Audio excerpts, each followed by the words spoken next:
Now, dear friends, let we discuss about the differentiate between the metallic conduction and the electrolytic conduction.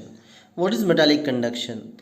Conduction through metal is carried by the movement of electron. Simple सी बात है कि जो movement है उस मतलब electron के movement से मेटालिक कंडक्शन होता है, और इलेक्ट्रोलिटिक कंडक्शन जो है वो इलेक्ट्रोलाइट जो है मतलब आयंस जो है वो कैरी करते हैं.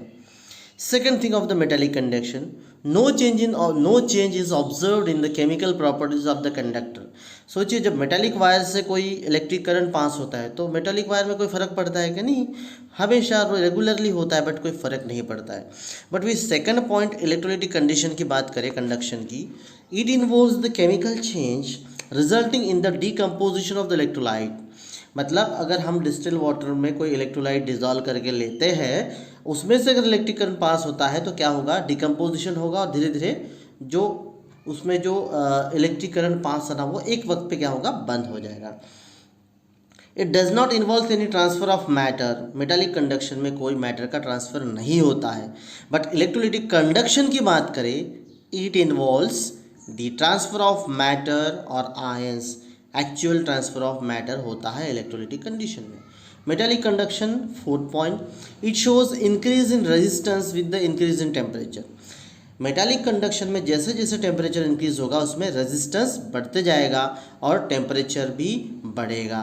बट इलेक्ट्रोलाइटिक कंडक्शन में it shows decrease in resistance with the increase in temperature. जैसे जैसे टेम्परेचर इंक्रीज होता है रेजिस्टेंस क्या होगा दोस्तों, कम कम होते जाएगा. Fifth point of the metallic conduction, the conductivity of metal is generally high. Metal की कंडक्टिविटी जनरली क्या होती है, ज़्यादा होती है, हाई होती है. But in electrolytic conduction the conductivity of the electrolytic solution is generally low.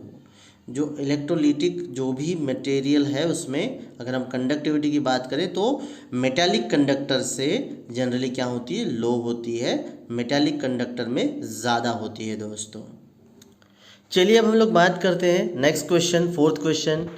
Define and explain the term equivalent conductivity, molar conductivity, ये दोनों की हम लोग बात करते हैं. First one, the equivalent conductivity. It is defined as the conductance of a solution containing 1 gram equivalent of electrolyte such that the entire solution is placed between two electrolytes 1 centimeter apart. It is denoted by the symbol lambda equi.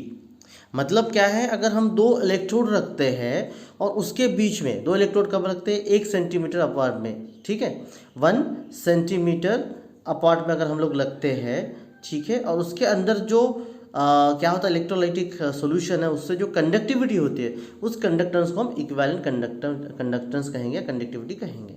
फिर से एक बार मैं बता दूं, it is defined as the conductance of a solution containing 1 gram equivalent of electrolyte, 1 gram of electrolyte, और वो एक जो 1 सेंटीमीटर क्यूबिक अपार्ट दोनों रखे होते हैं, such that the entire solution is placed between two electrodes 1 centimetre apart. It is denoted by symbol what, lambda equivalent. So lambda equivalent is equals to kV, where k is the conductivity and v is the volume containing 1 gram equivalent of the electrolyte. If c is the concentration of the solution in gram equivalent per liter, that is normality of the solution, then the volume of the solution containing 1 gram equivalent of the electrolyte can be calculated as. मतलब अगर हम क्या करते हैं, पर litre जो है ना कॉन्सेंट्रेशन ऑफ सोल्यूशन जो है उसमें उसका जो कॉन्सेंट्रेशन है ग्राम इक्विवेलेंट पर लीटर अगर लेते हैं, ठीक है, that is normality of the solution, वो नॉर्मलिटी होगी, तो फिर the volume of the solution containing 1 gram equivalent of electrolyte can be calculated as C gram equivalent of electrolyte, ठीक है ना, are present in 1000 centimetres cube of the solution. So 1 gram equivalent of electrolyte present क्या करेंगे हम लोग, 1000 divided by C, that concentration centimetres cube of the solution. So lambda equivalent कैसे निकालेंगे हम लोग, लैम्बडा इक्विवेलेंट, ठीक है ना, conductivity lambda Q is equals to K multiplied by 1000 upon C, या उसी को हम लोग क्या कर सकते हैं, के मल्टीप्लाइड बाय 1000 अपॉन एन, क्योंकि अब कॉन्सेंट्रेशन क्या है यहाँ पे, नॉर्मलिटी लिए हम लोग, normality of the solution, normality पता है ना, that is the normality of solution. And now the molar conductivity. How we will define the molar conductivity? It is defined as the conductance of the solution containing 1 gram entire solution is placed between two parallel electrodes 1 centimeter apart. It is denoted by the lambda m, molar conductivity is related to the conductivity K by the relation. मतलब क्या है कि 1 centimetre apart cubic हम लोग क्या करते हैं, उसमें 1 ग्राम लिए थे, इसमें 1 सेंटीमीटर में जितना कुछ भी है कंडक्टेंस, ठीक है ना, it is defined the conductance of the solution containing 1 gram entire solution. Total जो है 1 ग्राम एंटायर सॉल्यूशन अगर हम लोग रखते हैं, प्लेस करते हैं between 2 parallel electrodes 1 centimetre apart, it is donated by lambda M. उसको हम क्या कहेंगे, लैम्बडा एम कहेंगे। So molar conductivity is related to the conductivity K by the relation lambda M is equals to K multiplied by 1000 by M, where M molarity of the solution. The unit of molar conductivity is ohm inverse और per ohm per centimetre पर square centimetre पर मोल और as CM square per मोल। इस तरीके से हम लोग क्या कर सकते हैं, उसको दिखा सकते हैं। समझ में आ रहा है मोलर कंडक्टिविटी? फिर से एक बार देख लीजिए, it is defined as the conductance of the solution containing 1 gram entire solution. मतलब जो भी है उसका 1 ग्राम अगर हम लोग लगते हैं, ठीक है ना, 1 gram entire solution is placed between 2 parallel electrodes 1 centimetre apart. 2 electrode parallel रखते हैं 1 सेंटीमीटर अपार्ट में, और उसमें जितना भी आ गया उसके बीच का जो कंडक्टिविटी है that is what, molar conductivity या 1 मोल ऑफ दी अगर हम लेते हैं तो। So that is about the molar conductivity. चलिए अब एक न्यूमेरिकल हम लोग देख लेते हैं। What is that the question, the resistivity of 0.18 molar solution of electrolyte is 5 multiplied by 10⁻³ ohm per centimetre, ohm centimetre. Then calculate its molar conductivity. Now what will the answer? Let's see. Here the resistivity is given what, that is actually not the E but the rho is equals to 5 multiplied by 10⁻³ ohm centimetre. ये क्या है, resistivity देकर है। Conductivity of the solution K is equals to हमें पता है 1 by row, 1 by rho. तो 1 by rho that is resistivity is equals to what, 1 by 5 multiplied by 10⁻³ ये होगा, ठीक है ना। मतलब हमने क्या किया है, ये जो हमें गिवन में रेजिस्टिविटी है, ये कंडक्टिविटी ऑफ द सॉल्यूशन का फॉर्मूला उसमें हमने पुट किया है। So now it is equals to 1 by 5 multiplied by 10⁻³ so molar conductivity that is lambda M is equals to 1000 multiplied by K upon M. तो 1000 multiplied by के, हमें के की वैल्यू मिल गई है, तो क्या होगा फिर 10⁻³ मतलब 1000 multiplied by 1 by 5 multiplied by 10⁻³ क्योंकि वो ऑलरेडी ना 1 बाय 5 मल्टीप्लाइड बाय 10⁻³ कौन किसकी वैल्यू, के की वैल्यू 1000 मतलब भी 10⁻³ सो मल्टीप्लाइड बाय 1 बाय 0.8 ये आ गया है ना, जो भी हम लोगों ने लिया था 1 by 0.8 so is equals to 2.5 multiplied by 10⁻5 per ohm per centimetre square per mole. That will be the what, the question is given the resistivity of the 0.8 molar solution of electrolyte is that much resistance, calculate its molar conductivity. So this is the molar conductivity, how much, 2.5 multiplied by 10⁵ per ohm per centimeter square per mole. चलिए अब हम लोग बढ़ते हैं next question की ओर। 6.1 explain the measurement of equivalent conductance of the solution. कि major क्या है, कि इक्विवेलेंट कंडक्टेंस क्या है। So the conductance of the solution is reciprocal of its resistance.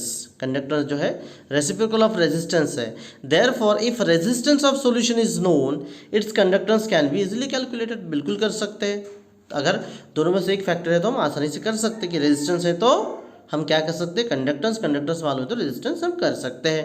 The resistance of electrolyte solution is measured with the help of Wheatstone bridge method, the arrangement of which is been shown in figure 1.5 जो कि मैं आपको दिखा रहा हूँ। Next slide में आपको पता चल जाएगा। अब देखिए इस स्लाइड में arrangement of the Wheatstone bridge आपको दिखाई दे रहा है। The conductivity cell containing solution of electrolyte is made one arm of the Wheatstone bridge. आपको इसमें क्लियरली डायग्राम में दिखाई दे रहा है। The conductivity of cell containing solution of electrolyte, इसमें इलेक्ट्रोलाइटिक सॉल्यूशन है, made one arm of the Wheatstone bridge, ठीक है ना, इसका वन आर्म, ठीक है ना, बना हुआ Wheatstone bridge. The conductivity cell is made up of Purex glass and is fitted with the platinum electrode. Purex glass से, एक्चुअली प्यूरेक्स नहीं वो पायरेक्स ग्लास होता है, पायरेक्स ग्लास, और fitted with the platinum electrode, platinum electrode fit किया हुआ है। These are coated black with the final divided platinum, उसको भी प्लैटिनम का जो है फाइनली प्लैटिनम ब्लॉक में फिटेड होता है. The 5 deposit gives larger surface of the electrode and improves the sharpness of the sound in the null point detector. So that is to be kept. This cell is placed in thermostat to keep the temperature of the whole the system is constant. It is because of the conductance changes with the temperature. It is to be keep in mind. After the connections have been made according to the figure shown above, the alternating current of the frequency range 1500 to 3000 CPS cycles per second is employed. It may be noted that the direct current is not used here because it causes the electrolysis and result in electrolytic solution near the electrodes, resulting in the polarization effect. So it can give the polarization effect, and hence the direct alternate current is not being used over here. That should be taken in mind or the kept in mind.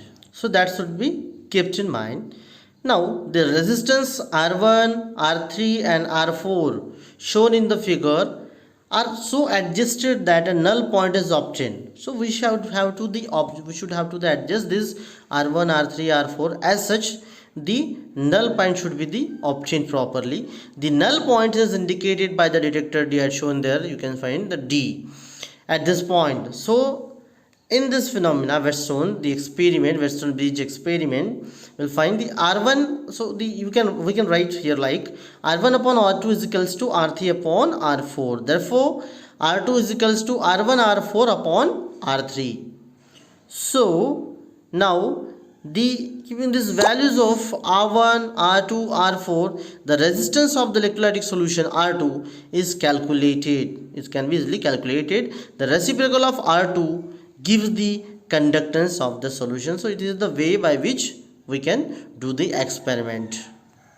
So dear friends, if you are having any difficulties, queries, problem with this, so you can directly ask me in the WhatsApp group, or you can comment to me, sir, this is the problem. So I will try to solve that, and just go to these videos or the slides twice or thrice, as such you can easily get in your mind. So still I am suggesting, if you are having any doubt, you can directly ask me the questions in the WhatsApp group at any time.